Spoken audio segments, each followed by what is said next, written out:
Erkak kishi qachon yig'laydi? Erkakning ko'zidan yoshi siz o'ylaganchalik oson chiqmaydi. Lekin erkak yig'lasa u ko'z yoshlar hech qachon soxta bo'lmaydi.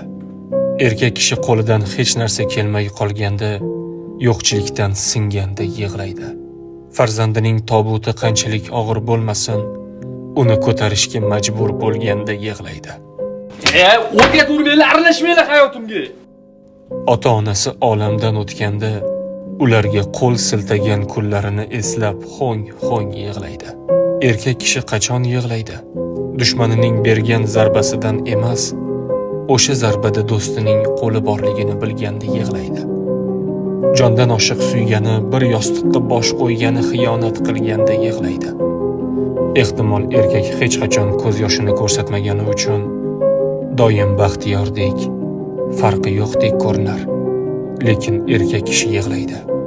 Yig'laganda ham riyosiz, panada, haqiqiy yig'laydi. Siz buni bilmaysiz.